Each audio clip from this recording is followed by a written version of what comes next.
Ataupun ada fenomena yang memang terjadi, tapi itu adalah merupakan suatu kejadian yang sudah menjadi takdir, dan para ulama sudah misalnya membahasnya bahwa yang bersalah ya salah, ya, tetapi tidak perlu diperpanjang terus, seperti kematian cucu Nabi SAW, Husain bin Ali.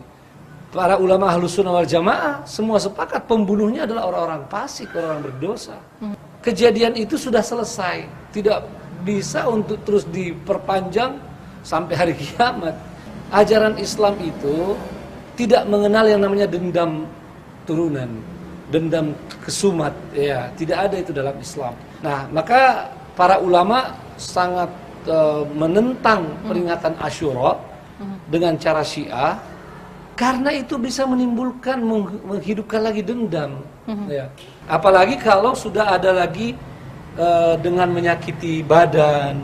Ini asing dari ajaran Islam. Tapi di Indonesia belum ada, Ustaz? Ya, alhamdulillah belum ada, dan kita berharap mudah-mudahan tidak ada itu. Dalam Al-Quran surat 5 ayat 27-31, Allah Subhanahu wa Ta'ala berfirman, "Ceritakanlah kepada mereka kisah kedua putra Adam, yaitu Habil dan Qabil, menurut yang sebenarnya, ketika keduanya mempersembahkan kurban. Maka diterima dari salah seorang dari mereka berdua, yaitu Habil, dan tidak diterima dari yang lain, yaitu Qabil. Ia berkata, yaitu Qabil berkata, 'Aku pasti membunuhmu.' Berkata Habil, 'Sesungguhnya Allah hanya menerima kurban dari orang-orang yang bertakwa. Sungguh, kalau kamu menggerakkan tanganmu kepadaku untuk membunuhku, aku sekali-kali tidak akan menggerakkan tanganku kepadamu untuk membunuhmu. Sesungguhnya aku takut kepada Allah, Tuhan alam semesta. Sesungguhnya aku ingin agar kamu kembali dengan membawa dosa membunuhku dan dosamu sendiri. Maka kamu akan menjadi penghuni neraka, dan yang demikian itulah pembalasan bagi orang-orang yang zalim.' Maka hawa nafsu Qabil menjadikannya menganggap mudah membunuh saudaranya. Sebab itu dibunuhnyalah. Maka jadilah ia seorang di antara orang-orang yang merugi. Kemudian Allah menyuruh seekor burung gagak menggali-gali di bumi untuk memperlihatkan kepadanya, yaitu Qabil, bagaimana seharusnya menguburkan mayat saudaranya. Berkata Qabil, 'Aduhai celaka aku, mengapa aku tidak mampu berbuat seperti burung gagak ini? Lalu aku dapat menguburkan mayat saudaraku ini. Karena itu, jadilah dia seorang di antara orang-orang yang menyesal.' Apakah Allah mengajarkan dendam kepada para hambanya dengan memuat kisah terbunuhnya Habil? Dan ayat ini berlaku sampai hari kiamat. Ketika seorang muslim membaca Al-Quran, lalu sampai pada ayat ini, maka dia telah membaca maktal, yaitu kisah pembunuhan salah satu putra Adam alaihissalam. Lantas, bagaimana dengan orang yang membaca maktal sosok tokoh pemuda ahli surga, yaitu Al-Husain? Karena pembacaan maktal untuk Al-Husain alaihissalam akan menjadikan kita selalu ingat kepada beliau dan juga kepada kakek beliau sallallahu alaihi wa alihi. Bukankah Allah Subhanahu wa Ta'ala telah berfirman di dalam Al-Quran surat 51 ayat 55, "Ingatkanlah, karena mengingatkan itu bermanfaat bagi orang-orang mukmin."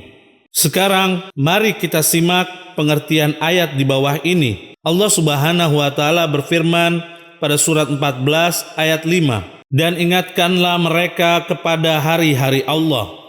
Yang dimaksud ayat ini adalah mengingat peristiwa-peristiwa besar yang terjadi di masa lalu, baik itu hari kenikmatan atau hari bencana.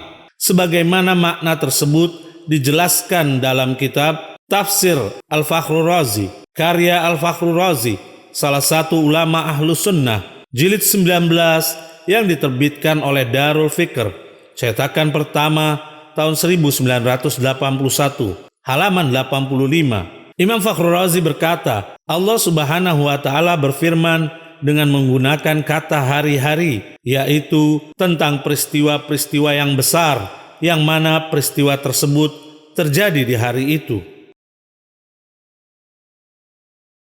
Jika seseorang mengenang peristiwa besar yang pernah terjadi, maka dia telah mengamalkan perintah Allah di dalam ayat ini. Lantas, apakah ada peristiwa yang lebih besar dan tragis dibandingkan pembantaian cucu Nabi Sallallahu Alaihi wa alihi di Karbala, yang mana di dalamnya terdapat banyak pelajaran yang bisa kita ambil?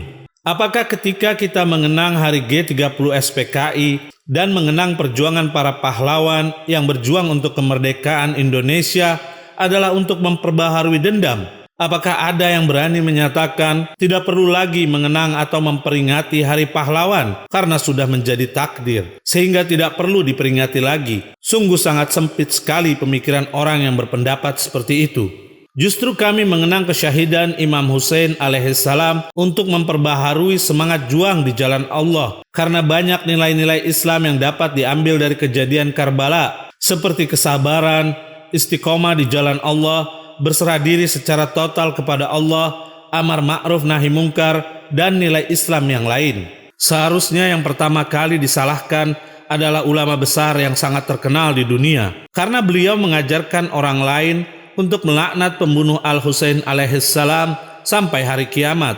Dalam kitab tafsir Ruhul Ma'ani, karya Al-Alusi, salah satu ulama Ahlus Sunnah, jilid 26 yang diterbitkan oleh Dar Ihya At-Turath Al-Arabi, halaman 73. Al-Alusi mengatakan, aku berprinsip mengenai bolehnya melaknat orang seperti Yazid, walaupun tidak dapat digambarkan bahwa ada orang fasik yang sama sepertinya. Yang jelas, Yazid tidak bertaubat. Kemungkinan taubatnya lebih kecil dari imannya. Begitu juga Ibn Ziyad, Ibn Sa'ad, dan pasukannya. Semoga Allah melaknat mereka semua, serta orang-orang yang menolongnya, membantunya, dan para pengikutnya. Dan juga kepada orang-orang yang cenderung kepada mereka hingga hari kiamat. Mata tidak akan pernah kering dari duka Aba Abdillahil Husain.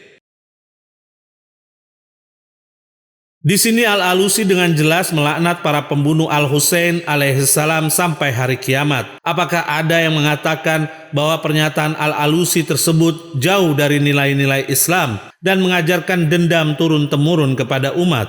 Terkadang orang awam selalu memandang benar pernyataan dari seseorang yang memiliki titel dan kedudukan. Karena itu, sebaiknya kita harus merubah kebiasaan semacam ini, karena Allah menciptakan akal bagi manusia untuk menimbang dan berpikir. Seperti apa yang dikatakan oleh Amirul Mukminin Ali bin Abi Thalib alaihissalam, kebenaran tidak dapat diukur oleh kedudukan seseorang, tapi kedudukan seseorang harus diukur dengan kebenaran. Semua fitnah tentang Syiah ini kami serahkan kepada para pemirsa di dalam menilainya.